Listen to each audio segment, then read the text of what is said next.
मैसूर विश्वविद्यालय के शताब्दी दीक्षांत समारोह में भी शामिल हुए प्रधानमंत्री। छात्रों का किया मार्गदर्शन। एनईपी को बताया शिक्षा व्यवस्था में बुनियादी बदलाव लाने वाला बड़ा अभियान। स्थानीय मुद्दों से जुड़े अनुसंधान को बढ़ावा देने की बताई जरूरत। छात्रों से आत्मनिर्भर बनने का किया आह्वान। मुख्यमंत्री योगी आदित्यनाथ ने आज लखनऊ में वीडियो कॉन्फ्रेंसिंग के जरिए पंचायती राज विभाग द्वारा निर्मित सामुदायिक शौचालयों एवं पंचायत भवनों का किया लोकार्पण एवं ई शिलान्यास। कहा, पूरे देश में यूपी ने स्वच्छ भारत मिशन को किया पूरा। प्रदेश में 9वीं से लेकर 12वीं कक्षा तक के विद्यार्थियों के लिए आज से खोले गए स्कूल। राज्य सरकार ने स्कूल प्रबंधन से कोविड-19 प्रोटोकॉल को सख्ती से लागू करने के दिए निर्देश।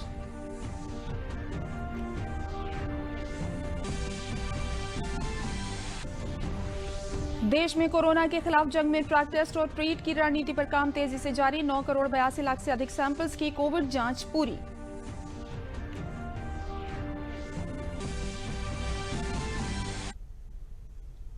नमस्कार, मैं हूं तरन्नुम रिजवी। अब समाचार विस्तार से। प्रधानमंत्री नरेंद्र मोदी ने वीडियो कॉन्फ्रेंसिंग के माध्यम से मैसूर विश्वविद्यालय के शताब्दी दीक्षांत समारोह को संबोधित किया। इस अवसर पर कर्नाटक के राज्यपाल और विश्वविद्यालय के अन्य गणमान्य व्यक्ति उपस्थित रहे।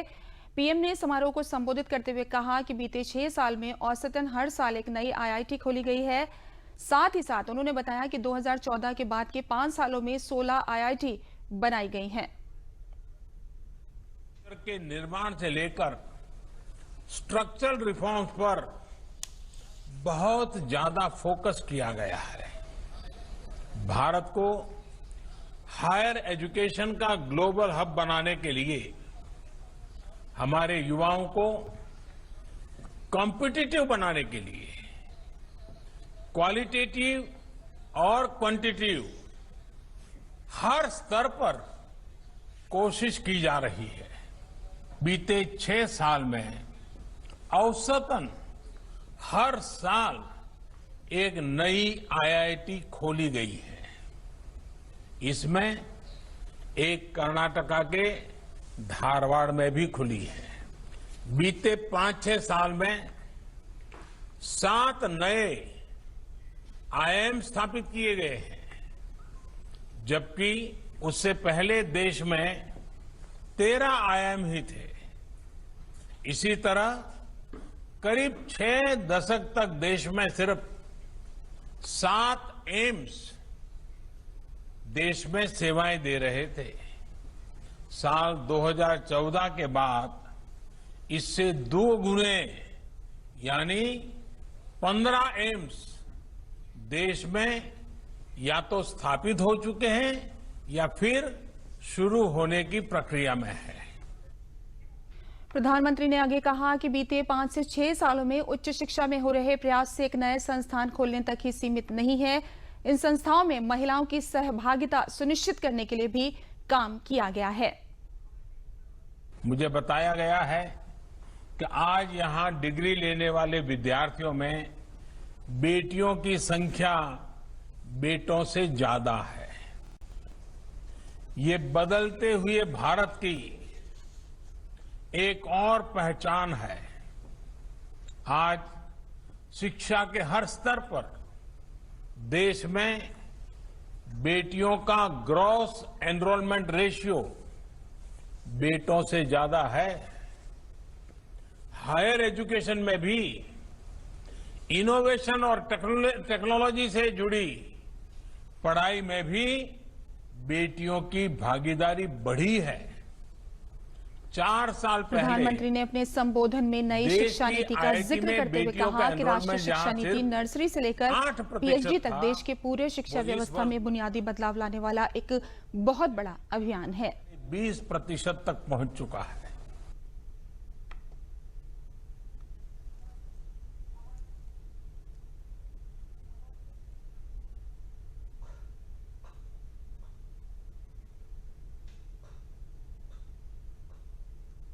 National education policy pre nursery से लेकर पीएचडी तक देश के पूरे एजुकेशन सेटअप में फंडामेंटल चेंजेस लाने वाला एक बहुत बड़ा अभियान है।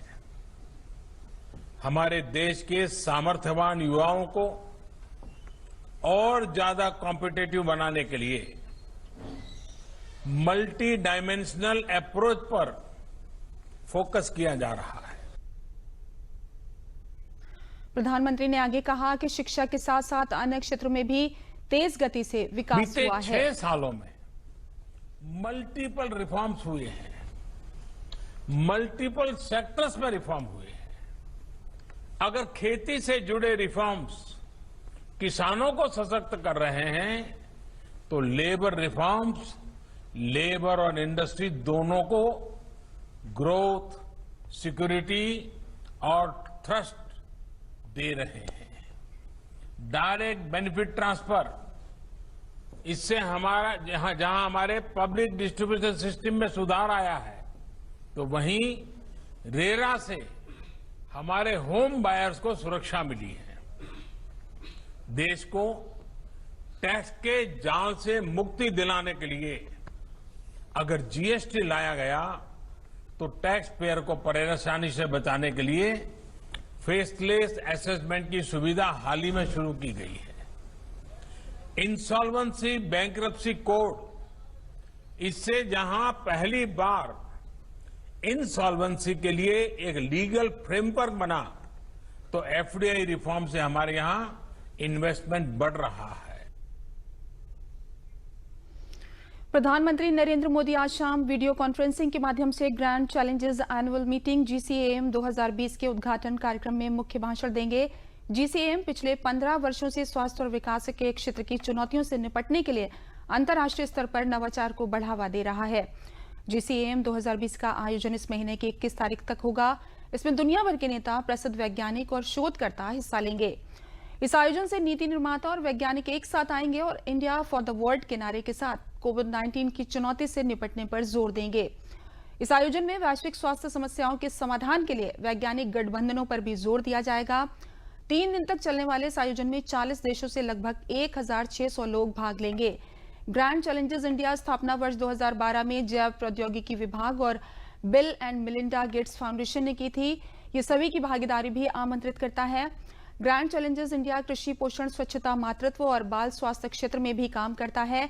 इस साल आयोजन की मेजबानी bill and Melinda Gates foundation, जैव प्रौद्योगिकी विभाग और विज्ञान प्रौद्योगिकी मंत्रालय, भारतीय आयुर्विज्ञान परिषद, नीति आयोग और ग्रैंड चैलेंजेस कनाडा और United state agency for international development and welcome संयुक्त रूप से कर रहे हैं।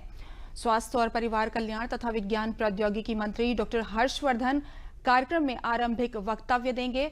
Bill and Melinda Gates foundation के सह अध्यक्ष बिल गेट्स शुरुआती चर्चा प्रस्तुत करेंगे।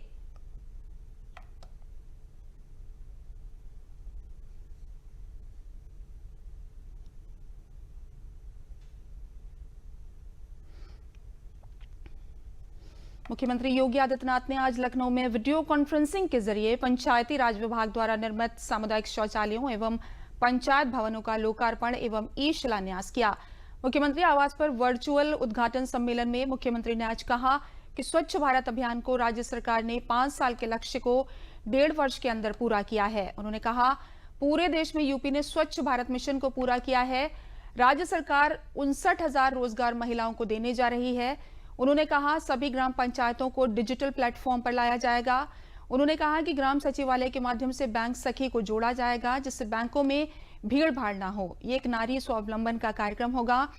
मुख्यमंत्री ने कहा कि प्रधानमंत्री आवास योजना में 30 लाख से अधिक गरीबों को आवास दिए गए हैं।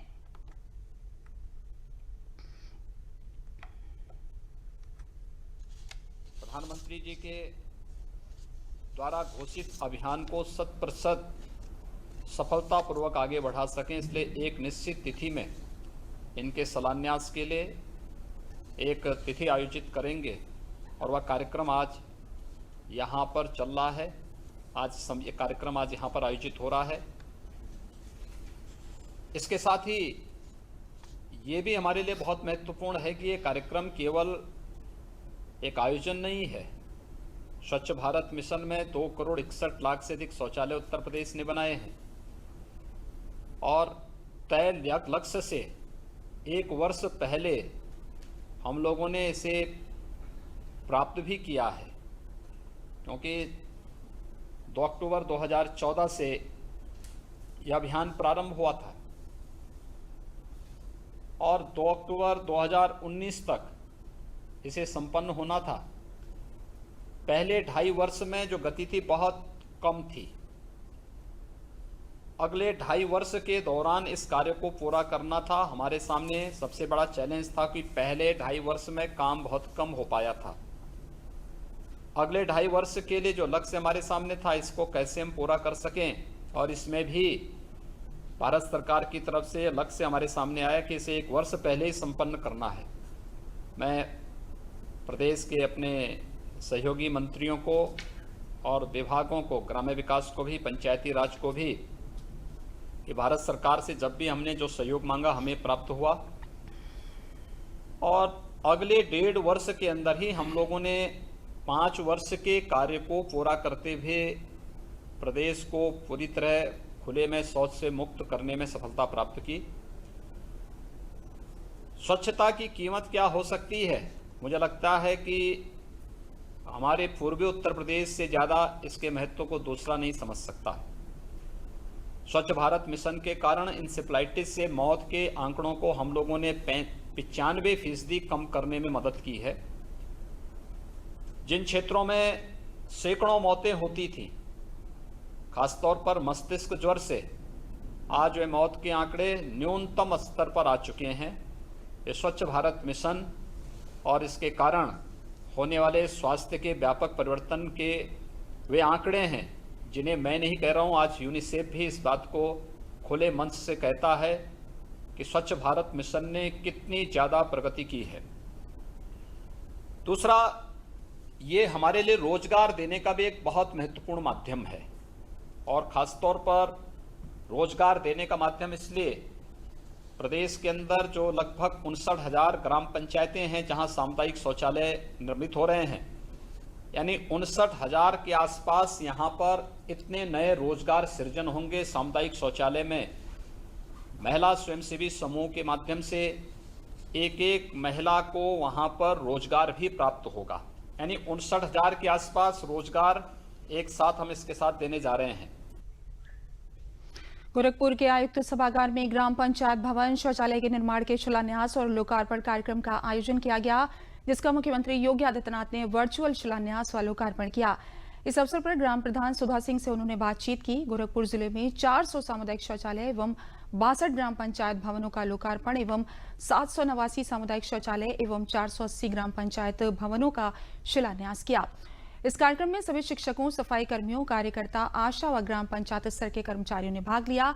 इस कार्यक्रम में बीजेपी के ग्रामीण विधायक विपिन सिंह, पिपराइच के विधायक महेंद्र पाल, चौरी चौरा के विधायक संगीता यादव, गोरखपुर के जिलाधिकारी विजेंद्र पांडियन एवं जिला पंचायत राज अधिकारी हिमांशु शेखर उपस्थित रहे।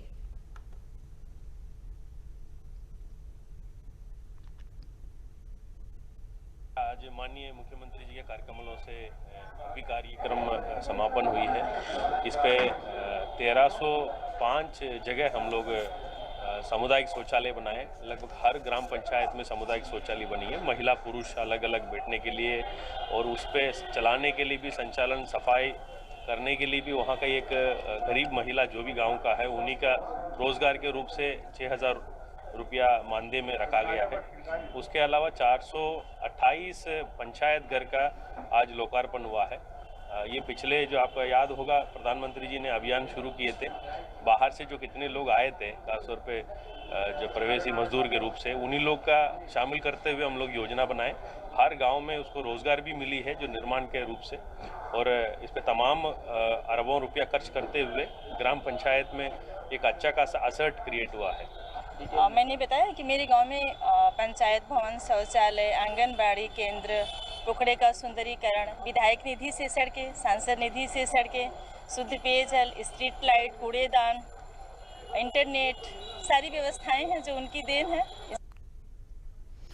अलीगढ़ जिले में मुख्यमंत्री योगी आदित्यनाथ ने जिले में 50 करोड़ की परियोजनाओं का वर्चुअल लोकार्पण किया। इनमें 378 पंचायत घर, 888 सामुदायिक शौचालय हैं। कलेक्ट्रेट के एनआईसी सभागार में जनप्रतिनिधियों व अफसरों की मौजूदगी में कार्यक्रम आयोजित किया गया। सामुदायिक शौचालयों के संचालन की जिम्मेदारी राष्ट्रीय ग्रामीण आजीविका मिशन के महिला समूह को दी जा रही है। मुख्यमंत्री ने समूह की अध्यक्ष नीरजा कुमारी और समूह की महिला सदस्य पूनम से शौचालय के बारे में बात की। पूनम ने बताया कि वो साफ सफाई करके सुबह 5 बजे सामुदायिक शौचालय खोल देती हैं। वहीं नीरज कुमारी का कहना है कि महिलाओं को सशक्त बनाने के लिए सरकार अच्छा कार्य कर रही है।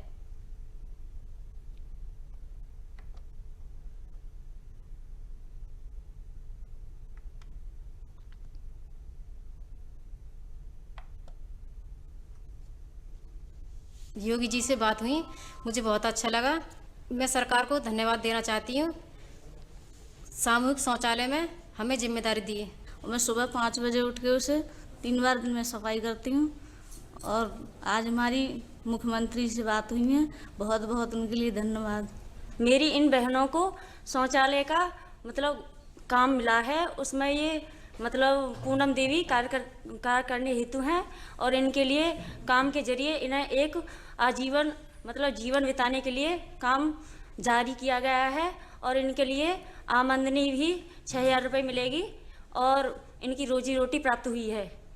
श्री योगी आदित्यनाथ जी के द्वारा प्रदेश के समस्त निर्मित पंचायत घरों और निर्माणाधीन पंचायत घरों व सामुदायिक शौचालयों का शिलान्यास और लोकार्पण का कार्य किया गया। इसके अंतर्गत माननीय मुख्यमंत्री जी ने हमारे यहाँ जो एक समूह को जिम्मेदारी दी गई है सामुदायिक शौचालय की, ग्राम पंचायत गाँव खेड़ा में, समूह की अध्यक्ष नीरज देवी और समूह की जो महिला शौचालय की साफ सफाई का कार्य करती है पूनम देवी, दोनों से बात की। हमारे जिले के लिए अत्यंत खुशी का पल है और हम सबको इसको साक्षी बनने का मौका मिला।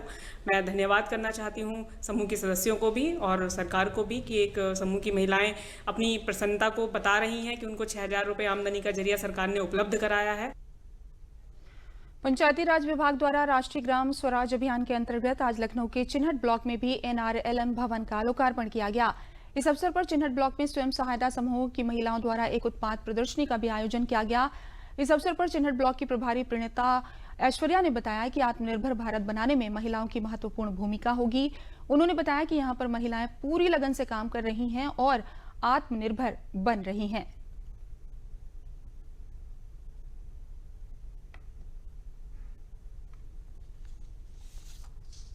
आज हमारे चिन्हट ब्लॉक में NRLM का उद्घाटन हुआ है और हमारे समूह की महिलाएं जो हैं वो यहाँ आके अपने स्टॉल्स भी लगाई हैं। हमारे समूह की महिलाएं तरह तरह का उत्पादन कर रही हैं, चिकन कारी का कर रही हैं, मांस मेकिंग का कर रही हैं, मसाला मेकिंग का कर रही हैं, दाल-डोदी का कर रही हैं और भी अन्य कार्य कर रही हैं। और हमारे समूह की जो महिलाएं हैं, SHG महिलाएं हैं, वो आत्मनिर्भर बनने की कोशिश कर रही हैं और उनके आत्मनिर्भरता से हमारा जो सपना था देश का कि भारत स्वदेशी भारत बने, स्वदेशी की तरफ जा रहा है। मैंने देखा है कि जो हमारे समूह की महिलाएं हैं वो काफ़ी मेहनती हैं और वो अपने कार्य के प्रति बहुत डेडिकेटेड हैं। जो अपनी कार्य करती है, मैंने देखा भी मैट के भी कार्य उन्होंने किया है, जिन्होंने अपनी पुरानी साड़ियों के इस्तेमाल करके बनाया है और ऐसे अन्य भी कार्य मैंने देखा। जो महिलाएं जो हैं वो उनके अंदर खुद एक आत्मविश्वास है कि हाँ मैं ये कार्य कर सकती हूँ और हाँ मैं अच्छे से अपने कार्य बना सकती हूँ। प्रदेश में आज 9वीं से लेकर 12वीं कक्षा तक के विद्यार्थियों के लिए स्कूल खुल गए हैं। राज्य सरकारों ने स्कूल अधिकारियों से कोविड मानकों का सख्ती से पालन करने को कहा है। स्कूलों में सुबह 8:50 से दोपहर 3:20 तक 2 पालियों में कक्षाओं का संचालन किया जा रहा है। निर्धारित गाइडलाइन के अनुसार 9 और 10 की कक्षाएं पहली पाली में सुबह 8:50 से 11:50 तक और कक्षा 11 और 12 की कक्षाएं दूसरी पाली में दोपहर 12:20 से 3:20 तक चलेंगी। कक्षाओं की क्षमता के सिर्फ 50% छात्रों को ही रोस्टर के आधार पर बुलाया गया है। छात्रों को स्कूल आने के लिए अपने माता पिता व अभिभावक की लिखित अनुमति अनिवार्य है। किसी को भी स्कूल आने के लिए बाध्य नहीं किया जाएगा। स्कूलों में कोविड-19 के मानकों का कड़ाई से पालन करवाया जा रहा है। छात्रों, शिक्षकों और अन्य कर्मियों के लिए social distancing, mask, hand sanitiser और थर्मल स्कैनिंग आवश्यक है। स्कूल खुलने से पहले और प्रत्येक पाली के बाद स्कूल और कक्षाओं को सैनिटाइज करना जरूरी है। छात्रों को कक्षाओं के अंदर 6 फीट की दूरी पर बैठने की व्यवस्था की गई है। छात्रों को स्कूल लाने और ले जाने वाली बसों और अन्य वाहनों को भी सैनिटाइज किया गया है।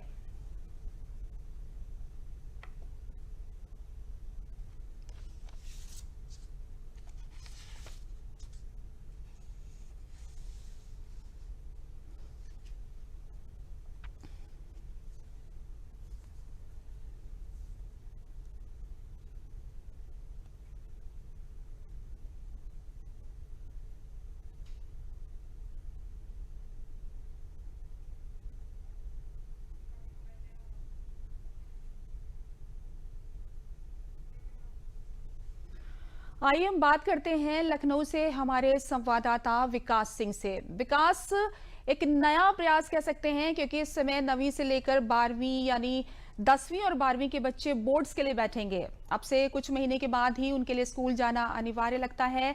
उनकी पढ़ाई को ध्यान में देखते हुए ऐसे में किस तरह के तमाम एहतियात आपने बताया कि जो उठाए जा रहे हैं, लेकिन रिस्पॉन्स क्या रहा है? माता पिता का अपने बच्चों को भेजने के लिए किस तरह की अटेंडेंस अभी तक पहली पाली की देखी गई?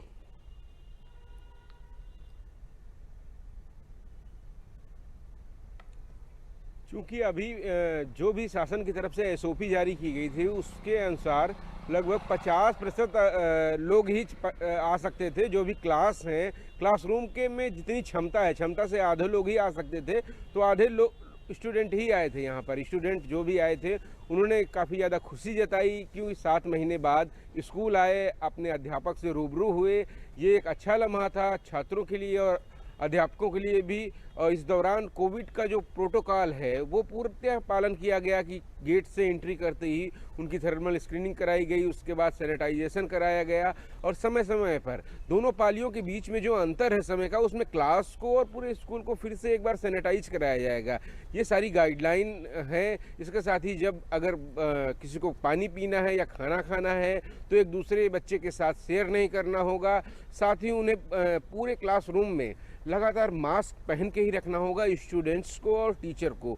ये सारी गाइडलाइन है, इनका पूर्णतः पालन किया जा रहा है। जो छात्र छात्राएं आए हैं वो 50% ही आए हैं, चूँकि अभी भी ऑनलाइन क्लासेस चलती रहेंगी। जो आज स्टूडेंट आए हैं कल छोड़ के वो परसों आएंगे, और जो आज नहीं आए हैं उनको कल आना होगा। तो ऑनलाइन क्लास भी चालू रहेंगी और क्लास भी चालू हो गए हैं। क्लास चालू होने से छात्र बेहद ही खुश हैं, क्योंकि जो 9वीं से लेकर 12वीं तक की जो क्लास होती हैं, उनके जो सिलेबस होते हैं उनमें ढेर सारे ऐसे प्रश्न होते हैं, अध्याय होते हैं, जिनमें वो अध्यापक से जब रूबरू होते हैं तभी वो सॉल्व होता है, उनका आंसर सॉल्व होता है और छात्रों को अच्छे से समझ आती हैं चीज़ें। तो ये छात्रों के लिए बेहद ही बड़ी बात है, एजुकेशन के लिए बड़ी बात है। आने वाले समय में जो उनके बोर्ड एग्ज़ाम होंगे उनकी तैयारियों के मद्देनज़र ये एक बड़ा कदम है, नया प्रयास है। कोविड के प्रोटोकॉल के तहत जो भी काम किए गए हैं, जो भी तैयारियां की गई हैं, बेहद ही नई चीज़ है, देखने को मिल रही हैं। लोग खुश नज़र आ रहे हैं, स्टूडेंट भी खुश नज़र आ रहे हैं और आने वाले दिनों में देखने को मिलेगा जो अभी संख्या है वो अभी जो स्टूडेंट अभिभावक हैं वो भी अपने बच्चों को ज़्यादा से ज़्यादा भेजेंगे, क्योंकि जिस तरीके से पूर्णतया सुरक्षित माहौल देने की प्रयास है स्कूलों के द्वारा। इसके साथ ही सरकार ने कुछ अधिकारियों को इसके लिए निगरानी के लिए लगा रखा है कि स्कूलों में प्रोटोकॉल का पालन किया जा रहा है, कोविड के प्रोटोकॉल का नहीं, इसको निरंतर निरीक्षण कर रहे हैं वो लोग। तो इस दौरान कोई कमी न बरती जाए। जो स्कूल बसें आएंगी उनमें भी आधी क्षमता के ही छात्र बैठा ले जाएंगे, बसों का भी सैनिटाइजेशन प्रॉपर रूप से कराया जाएगा। लगातार ये प्रक्रिया जारी रहेगी, क्योंकि कोई चूक बर्दाश्त नहीं होगी। स्कूलों ने अपने यहाँ एक हेल्थ डेस्क भी बना रखी है और अगर कोई स्कूल का ही हो, स्कूल प्रबंधक से जुड़ा हो, स्कूल स्टाफ से जुड़ा हुआ हो या छात्र छात्राएं हो, किसी भी दशा में कैंपस के अंदर कोई बीमार शख्स की एंट्री नहीं होगी। ये एक बड़ी बात है, एक नई चीज़ है, अच्छी बात है जी। तो अब बढ़ते हैं अगली खबर की ओर। शासन के निर्देश पर आज से अलीगढ़ जिले के शिक्षण संस्थान खुल गए हैं और कक्षा 9 से 12वीं तक के विद्यार्थी स्कूल जाने शुरू हो गए हैं। 2 पालियों में स्कूलों में क्लासों का संचालन होगा। इसके साथ ही शासन के विभिन्न दिशा निर्देशों का पालन स्कूलों द्वारा किया जा रहा है। अलीगढ़ में स्कूल खुलते ही कोरोना से बचाव की व्यवस्था दुरुस्त देखी गई। स्कूल के प्रधानाचार्य आरपी वाश्रे ने बताया कि छात्रों की सुरक्षा के लिए पूरे इंतजाम किए गए हैं। स्कूल में बच्चों को एंट्री मुंह पर मास्क के साथ ही दी जा रही है। वहीं स्कूली छात्र सूरज ने बताया कि सरकार का स्कूल खोलने का फैसला बहुत ही सराहनीय है। अब तक जो शिक्षा ऑनलाइन मिल रही थी, अब स्कूल खुलने से समय रहते कोर्स पूरा हो जाएगा।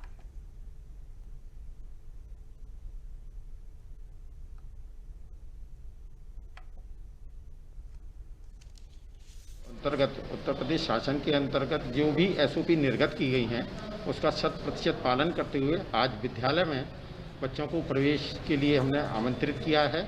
जिन बच्चों ने अभिभावकों की सहमति दी है उनको विद्यालय में प्रवेश दिया गया है। सोशल डिस्टेंसिंग को मेंटेन किया गया है। उसके लिए प्रवेश द्वार से लेकर के अंदर तक सोशल डिस्टेंसिंग के लिए गोले बनाए हुए हैं। बच्चों का hand sanitisation, alcohol based sanitisation किया जा रहा है। साबुन और पानी की व्यवस्था की गई है। टॉयलेट पर बच्चे जाएंगे उसके लिए हमने अध्यापकों की अलग से ड्यूटी लगा दी है कि कहीं टॉयलेट पर या जहां पानी पीने के स्थान हैं चिन्हित उस जगह वहां हमारे यहाँ 2-2 अध्यापक ड्यूटी पे रहेंगे। और विद्यालय के अंदर 50% बच्चों को सहमति के बेसिस पर बुलाया गया है। इस तरह से हम कोविड-19 का 100% अनुपालन करते हुए कार्रवाई कर रहे हैं। प्रशासन की तरफ से ऑर्डर आया था कि कॉलेज को पूरा सैनिटाइज करके सारी व्यवस्थाएं पूरी करके शुरुआत की जाए थोड़ी बहुत। तो आज पहला ही दिन है, लेकिन हमारे यहाँ बहुत अच्छा इंतजाम किया गया है। हर जगह पर जगह जगह हाथ धोने के लिए साबुन रखा गया है, सैनिटाइजर रखा हुआ है। आप देख रहे हैं यहाँ भी मेरे पास भी है। हर बच्चे को मास्क लगाने के लिए बोल दिया गया है और इस तरह से प्लान बनाया गया है कि सोशल डिस्टेंसिंग का पूरा पालन हो, हर बच्चा मास्क लगा गया है। और जो टीवी पर बच्चों क्लास में पढ़ाया जा रहा है, उनकी अगर कोई कमियां हैं तो पहले तो वो उनको आके दूर करें। सर, हमारे लिए अब खुशी की बात है, हम पिछले 7 महीने से बंद चल रहे स्कूल आज खुले हैं। हमारे लिए ये हमें खुशी की बात है। जो हमारी ऑनलाइन कक्षा चल रही थी, जिसकी वजह से हमें कुछ मैथ के डाउट थे, जो आज टीचर ने हमें बताई क्लास में। हम गवर्नमेंट से बहुत संतुष्ट और खुश हैं कि हमारे स्कूल के लिए उन्होंने ऐसा फैसला लिया। समाचार अभी और भी हैं, लेकिन पहले लेते हैं ये विराम। घरियों भर की देरी बच्चन पर पड़ जाला भारी, कि तो जान पे बनी आवे कि तो जिंदगी भर लाचारी। झोला छाप और झाड़ फूक के चक्कर में ना पड़िहा, अस्पताल लइहा बच्चन के एमे देर न करिहा भैया, एमे देर न करिहा। हाँ, बुखार में देरी पड़ी है भारी, फौरन शुरू हो उपचार, तो काहे होखे दिमागी बुखार।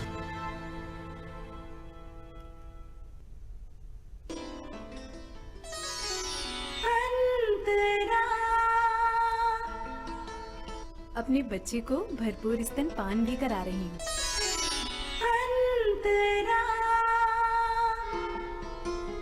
सुखमय जीवन के लिए त्रैमासिक गर्भ निरोधक इंजेक्शन अंतरा अपनाएं। परिवार नियोजन में अपनी जिम्मेदारी निभाएं। अधिक जानकारी के लिए अपने निकट की आशा से संपर्क करें। NHM और सिप्सा द्वारा जनहित में जारी। एक एक पल की देरी बच्चे पर पड़ती है भारी, या तो जान पे बन आए या जीवन भर लाचारी। झोला छाप और झाड़ फूक के चक्कर में नहीं पड़ना, अस्पताल लाना बच्चे को, इसमें देर न करना भैया, इसमें देर न करना। हाँ, बुखार में देरी पड़ेगी भारी, फौरन शुरू हो उपचार, तो क्यों होगा दिमागी बुखार।